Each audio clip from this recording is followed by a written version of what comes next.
अब ये सिद्ध करने के लिए कि वो कबीर साहब और वेदों में लिखा है, इसके लिए आपको और ज्यादा थोड़ी सी हिम्मत और इस दास पर विश्वास रखना पड़ेगा कि जो कह रहा है दास ये जरूर कुछ ना कुछ सत्य होगी, नहीं तो वैसे इंटरनेशनल लेवल पर ये बातें नहीं कही जा सकती थी, क्योंकि ये इतना सत्य ज्ञान है कि अनजान संत आपको इतना विचलित कर देते और पीछे लगा देते इस दास के झूठ बोलता है। पर समय पर संत आते हैं, वो परवाह नहीं किया करते इन नकली लोगों की। उन्होंने तो सदा ही ऐसे अत्याचार करवाए उन महापुरुषों के साथ जिन्होंने सत्य कहने की कोशिश की है। लेकिन अब वो समय नहीं, अब सभी पढ़े लिखे बहन भाई हैं और खूब विचार कर सकते हैं। अब वेदों में परमात्मा कबीर साहब को कबीर समझने के लिए ये उदाहरण आपके हरदम याद रहना चाहिए। अब जैसे यजुर्वेद है, कोई महिमा गावे, कोई शक्ति है, कोई ऐसी पुस्तक है जिसमें बहुत अच्छी प्रभु की स्तुतियां लिखी हुई हैं, और ये लिखे नहीं कि वो यजुर्वेद है। जहाँ यजुर्वेद लिखा हो वहां के लिख दे कि यज्ञ स्तुतियों का स्रोत वो है कहाँ, उसके लिए यजुर्वेद लिखना पड़ेगा। ऐसे ही ठीक इसी प्रकार अब देखो, इसको यजुर्वेद का संधि छेद करके लिखें तो ऐसे भी लिख सकते हैं, कोई दिक्कत नहीं, इसमें कोई शंका नहीं, क्योंकि ऊपर रह लगा हुआ है, ऐसे लिखा जा सकता है। ये वही पुस्तक कहलाओगी। और ऐसे लिख देंगे तो भी इसी पवित्र पुस्तक का बोध ये शब्द यजु भी कराएगा कि वो इस वेद, इस बुक के अंदर, इस होली बुक के अंदर, पवित्र वेद के अंदर लिखी हैं वो स्तुतियां, उसका नाम यजुर्वेद। ऐसे ये कबीर देव है। ठीक इसी प्रकार 4 वेदों में लिखा है कबीर देव, ये ऐसे लिखा कबीर देव। अगर हम इसको कबीर साहब कहते हैं, देव माने परमेश्वर, हम परमेश्वर को साहब बोलते हैं, और कबीर कबीर है। अब ये जो कबीर शब्द हमने लिखा है ना, कबीर, ये अपभ्रंश होता होता ब बन गया। जैसे पंजाबी में वी को व को ब बोलते हैं, विचार, विचार, और ऐसे ही ये ज्यादातर प्रभावित क्षेत्र अपनी जो मातृभाषा क्षेत्र की होती है वो ऐसे ही मिली जुली होती है। जैसे वन को वन बोलते हैं, वन लिखा वन होता है, बोलते वन, फिर वो बन ही हो जाता है। ऐसे ही तो अब वेदों को हम वेद कहा करते, वेद, लेकिन है वेद। तो ऐसे ये वास्तविक नाम इनका कबीर है। ये देखियो नीचे कि जो सर्वशक्तिमान जगत पिता, सर्व सृष्टि रचनहार, कुल मालिक, सब पाप काटने वाला, वह काल के कारागार से छुटाने वाला अर्थात बंदी छोड़ है। वो है कौन? वो है इसको कबीर देव लिखें तो भी कबीर परमेश्वर का बोध है। अब इसको कबीर लिखेंगे, हम कबीर कहने लगे, तो अब इस कबीर के कारण ही इसको जाना जा रहा, तो इसलिए कबीर ही बोला जाता है। और सही समझाने के लिए हम कहेंगे कि ये कबीर है, वही कबीर देव। अब इसको ऐसे लिख देंगे तो भी वही बात है, और इसी से हमने बना के इसको कबीर बना दिया। वास्तव में ये नाम ये है। और इसको ऐसे लिखेंगे, इसको कवि लिखेंगे। कवि का अर्थ भी शब्द कोश में सृष्टि रचनहार, ब्रह्मा, ब्रह्मा का अर्थ होता है सृष्टि रचनहार। ये वास्तव में सृष्टि रचनहार है, इसलिए इसको कवि नाम है, कबीर है यो। तो इसको ऐसे भी कहेंगे, कवि लिखेंगे तो भी यही लेकिन हम जैसे यजु लिख दिया है, यजु का क्या अर्थ होया? यजुर के साथ वेद लिखना पड़ेगा। तो ऐसे ही इस कबीर के साथ अब वेद लिखेंगे तो कवि यजुर्वेद हुआ, अलग लिखेंगे यजु करता रहो, क्या तो कोई यजु का। तो ऐसे ही ये कबीर, फिर हम इसको जानने के लिए कबीर ही कहने लगे, तो इसका वास्तविक नाम ये है, ये समझना। और शब्दकोश में इनका नाम ब्रह्मा का भाव, कबीर का अर्थ शब्दकोश में ब्रह्मा सूर्य लिखा है, तो ब्रह्मा का अर्थ भावार्थ सृष्टि रचनहार। त्रिलोकीय ब्रह्मा तो केवल रजोगुण प्रभावित करके जीव से ही अन्य प्राणियों की उत्पत्ति करवाता है, इसलिए ब्रह्मा की उपाधि प्राप्त है। ये वास्तव में ब्रह्मा है नहीं, ये विभागीय मंत्री समझ लो, और ये वास्तव में ब्रह्मा पूर्ण परमात्मा, यानी इसलिए इसको कवि कहते हैं। इस पॉइंट को याद रखोगे जब आप क्या समझ पाओगे। और इसके लिए वेदों में आपको सैकड़ों मंत्र आप दास दिखाएगा, और तभी चारों वेदों में, एक में नहीं चारों वेदों में, और स्पष्ट लिखा हुआ स्वयं कबीर देव है, सारी सृष्टि के रचनार। अब वेदों में प्रवेश करने से पहले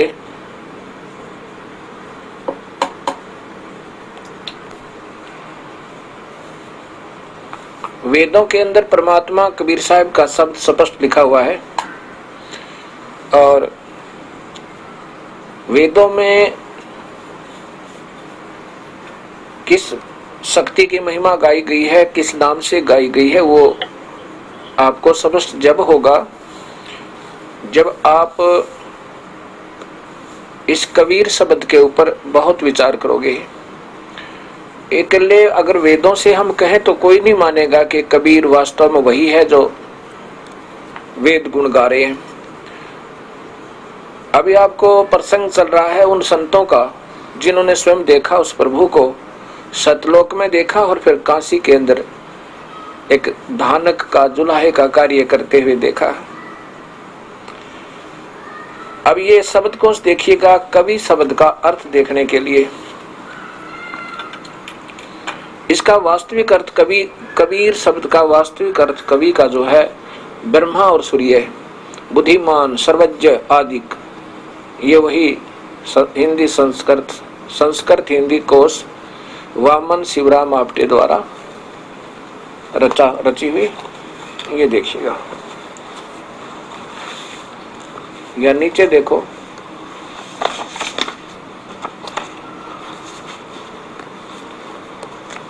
ये कवि शब्द है और इसका वास्तविक अर्थ है प्रतिभाशाली, सर्वज्ञ। प्रथम इसका अर्थ है सर्वज्ञ, यानी सबको जानने वाला, सबका जानने वाला परमेश्वर ही हो सके, अन्य नहीं हो सकता। तो इसका कुछ ना कुछ अर्थ तो किसी शब्द का बनता ही है, चाहे कोई भी कैसा ही शब्द क्यों ना हो। तो इस कवि के शब्द ये बना रखे हैं कि सर्वज्ञ, दूसरा प्रतिभाशाली, चतुर, विद्वान, विचारवान, विचारशील, प्रशंसनीय आदि। अब ये अपसर्ग लग का जो कवि है, अब ये यहाँ से फिर इसी का अर्थ दूसरा शुरू होता है, अपसर्ग लगे, ये कबीर है। बुद्धिमान पुरुष, ये तो इन्होंने इन शास्त्रों के लेखों से कि उसमें ऐसे लिखा जैसे रामचरित्र तद्ब्रूहि रामचरित्र आधे कवि रसी, इन्होंने इनसे लिख दिया कि कवि शायद इसका अर्थ कवि होगा, काव्यकार होगा, ऐसे इनसे मनुमानवादी से देकर। लेकिन इसका वास्तविक अर्थ कवि का ब्रह्मा और सूर्य, ये अपसर्ग लगने के बाद फिर ये प्रारंभ होते हैं, यहाँ से ऐसे देखा जाता है। ये सीधा अर्थ है, इसमें किसी भी शास्त्र का सहारा नहीं है, इसमें किसी का शास्त्र का सहारा नहीं होता। सर्वज्ञ सीधा ही, आगे फिर मनु से ये आगे निकाले ये अर्थ अलग से, वास्तव में ये अर्थ है इनका, सर्वज्ञ और फिर ब्रह्मा और विष्णु, ब्रह्मा और सूर्य। ब्रह्मा भी हो सका है, सूर्य माने सबसे तेजों में, क्योंकि इस ब्रह्मांड में सूर्य ही सबसे ज्यादा तेज प्रकाश है, इसलिए उस परमेश्वर की उपमा सूर्य से ज्यादा नहीं कर सकते, क्योंकि यहाँ का अंतिम प्रकाश स्रोत है। इसलिए ये परमेश्वर ऐसा उज्जवल है, इतना तेजों में है कि अंतिम प्रकाशित, अंतिम शक्ति, अंतिम उसकी प्रकाश है, सबसे तेजों में परमेश्वर सशरीर है। ब्रह्मा माने सृष्टि रचनार, ये ब्रह्मा नहीं तीन लोक वाला। इसका तो वेदों के बाद इसका नाम उपमा के आधार पर कबीर पड़ा। अब आपके समझ में ये वेदों का ज्ञान आवेगा। अब कवि शब्द को कोई काव्यकार कहता है, ये तो हो ही नहीं सकता, ये कबीर नहीं हो सकता। वास्तव में इनका नाम ये कबीर है। अपसर्ग कवि लगाओ, अपसर्ग हटा देंगे तो भी कवि अर्थात कबीर ही होगा। अब इसके उपलक्ष्य में आप सैकड़ों वो देख सकते हो। ये देखिएगा, यजुर्वेद के, सामवेद के ये कुछ श्लोक निकाले हुए हमने, अथर्ववेद के, जिनमें सीधा ही कबीर शब्द है। पहले आपको ये दिखाता हूं, उसके बाद वेदों में प्रमाणित करूंगा कि ये जो मंत्र दास दिखा रहे वास्तव में वेदों में है। यजुर्वेद के अध्याय नंबर 5 का 32वां श्लोक सीधा कबीर शब्द लिखा है।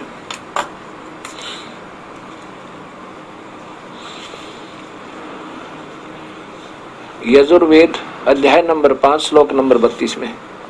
उसी कसी कबीर अंगारी असी, सीधा कबीर शब्द लिखा है। इसको संधि छेद करेंगे तो भी, और पाप कर्म काटने वाला कबीर परमेश्वर है। उसी कसी या सर्वशक्त शांति, सर्व वास्तविक जो शांति देने वाला है वो कबीर, पाप काटने वाला, बमभारी, बंधनों का शत्रु, बंदी छोड़। और यहाँ देखो इधर से इसके उस संधि छेद ऐसे बने हुए, उसी कसी कबीर अंगारी असी, बमभारी अवसुर असी, दुवसवान सुधन्यु असी, मार्जालीय सम्राट असी है असी, करशानो परिषद असी, पवमाने नभ असी, परतक्वा परतक्वा मृष्ट असी, हव्य शोधन है रत धामा, रत धामा माने सतलोक में रहने वाला, असी माने सवर ज्योति स्वयं प्रकाशित, अर्थात इसलिए सवर ज्योतिष होने से इनको सूर्य की संज्ञा दी गई है, उपमा दी गई है। अब 29 यजुर्वेद के 29वें अध्याय का 25वें श्लोक में है, क्या लिखा है ये इसके नीचे देखिए, उसके ये संधि छेद साथ में, समीद अधय मनुष्य दूरणे देव देवान यज असी, जात वेद आ च वह मित्र में है, चिकितवान तवम दूत है, कबीर असी परचेता। ये इसमें सीधा लिखा है कबीर असी परचेता। ये अपने ही ज्ञान का सत ज्ञान का संदेश वाहक बनकर, और चिकितवान माने बिल्कुल स्वच्छ ज्ञान देता है, स्वस्थ ज्ञान देने के लिए अपने प्यारी आत्मा को ये परमेश्वर आता है। ये कबीर परमेश्वर यही ज्ञान देने वाला परचेता है। अब 40वें अध्याय का अंतिम श्लोक, 40वें अध्याय का 8वें श्लोक में देखो, ये 40वें अध्याय का ये 8वां श्लोक है। यहाँ पर ये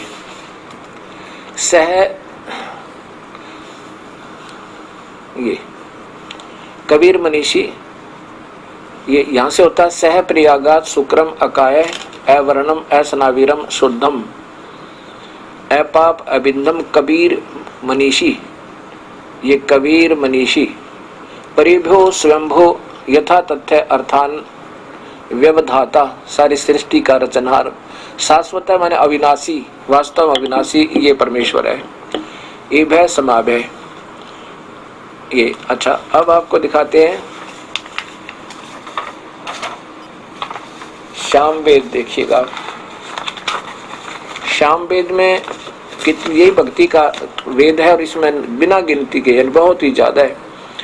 संख्या नंबर 30 में सह परिवाजपति कबीर अग्नि, नीचे देखो संख्या नंबर 359 में श्याम वेद चल रहा है। पुरा बिंदु युवा कबीर, युवा कबीर अमित औजा, युवा कबीर, युवा माने समर्थ, जैसे जवान व्यक्ति हर कार्य करने में समर्थ होता है, ऐसे इसको युवा की उपमा दी है। अमित औजा, जिसकी बिना सीमा की शक्ति हो, उस कबीर में वो परमात्मा अजायत है आदि। आगे देखो ये 822 नंबर में, मनीषी भी पवते पूर्व कबीर, मनीषी भी पवते पूर्व कबीर, नर भी यत प्रिकोसान असिदत्त त्रितस्य नाम, 3 नामों से उसका जनन, जनन माने जन्म के, क्षरण माने मृत्यु के, इस दुख को समाप्त कर देता। वायु सखाय वर्धयन, अपने प्यारे भक्त आत्मा के, दोस्त के, मित्र के, यानी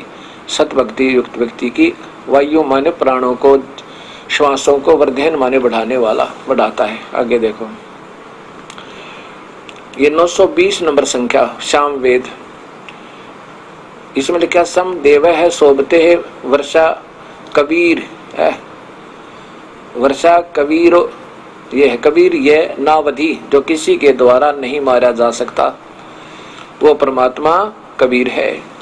अब देखो इधर श्याम वेद 935 नंबर संख्या में ये है प्रिय परिप्रिय दिव कबीर वयांसी नपत्य, ये कबीर। यहाँ देखो नीचे ये है श्लोक नंबर 968 सामवेद खंड 6 अध्याय नंबर 6 खंड नंबर 2 श्लोक नंबर 1। ये साथ में संख्या नंबर ही साथ में लिखे हैं और इनके अध्याय भी साथ होते हैं। यह है पर कबीर देव वितो। आगे देखो 1131 नंबर सामवेद की संख्या में यहाँ देखो,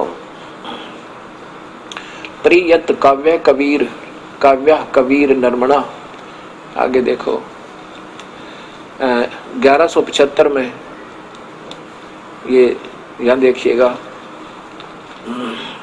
कबीर ग्रीभी, ये कबीर शब्द है, इस मूल संस्कृत में यही है, इसका संधिच्छेद किया हुआ दास ने।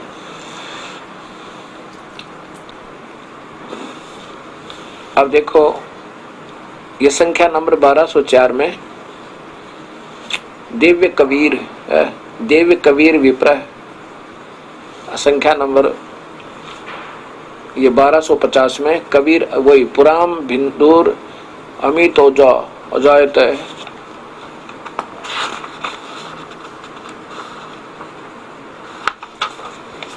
ये सामवेद ही चल रहा अभी। 1286 पृष्ठ पे 1286 संख्या नंबर में कबीर ऐसे कबीर अभिष्टुत। आगे देखो 1338 में 1318 में ये कबीर शुरू में ही कबीर है, कबीर वेदस्या परियसी प्रेसी। आगे देखो 1400 नंबर में भद्रावस्त्रा समन्या कबीर निवचनानि संसन।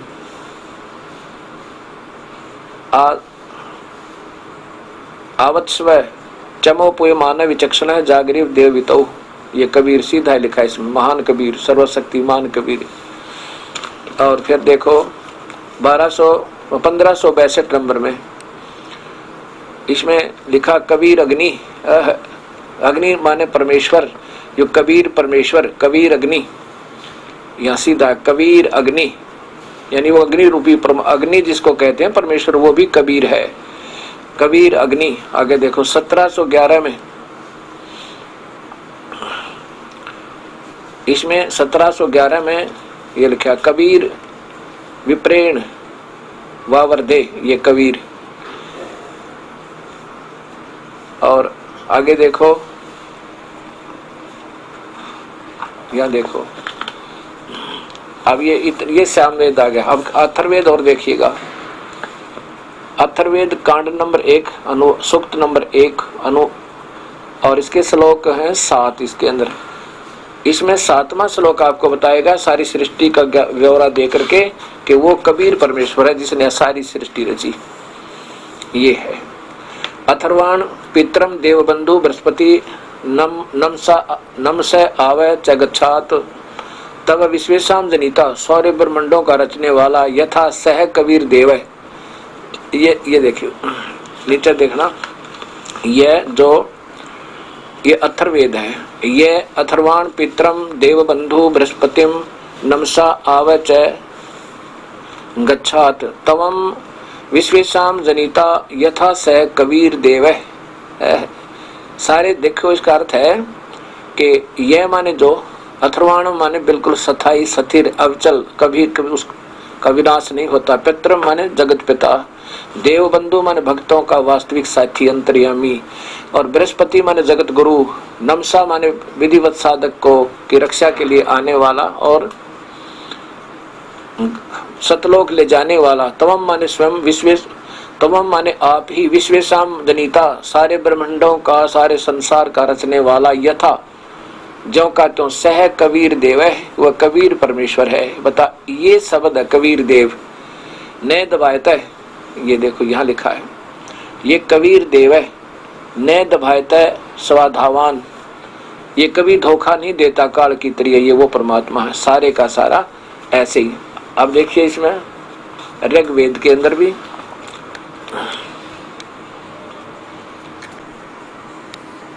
अब देखिएगा ऋग्वेद के अंदर भी कबीर नाम का पूरा भरमार है। अब इसमें मैं आपको केवल एक ही श्लोक दिखाऊंगा। ये देखिएगा ऋग्वेद प्रथम मंडल सर्वदेशिक प्रतिनिधि सभा का प्रकाशन, ये महर्षि दयानंद सरस्वती के द्वारा ही स्वयं भाषा भाष्य है और ये प्रकाशित है सर्वदेशिक प्रकाशक है सार्वदेशिक आर्य प्रतिनिधि सभा 3/5 महर्षि दयानंद भवन, रामलीला मैदान, नई दिल्ली। और ये देखो इसमें ये है ऋग्वेद मंडल नंबर 1 सूक्त नंबर 11 और इसका श्लोक नंबर 4 पर देखो। श्लोक नंबर 4 है पुराम भिंदु युवा कबीर अमित ओजा अजायते। युवा कबीर ये पूर्ण परमात्मा कबीर, सर्वशक्तिमान कबीर, समर्थ कबीर, ऐसा इनका नाम है। और इसका पूर्ण रूप से भाषा आपको दास बताएगा।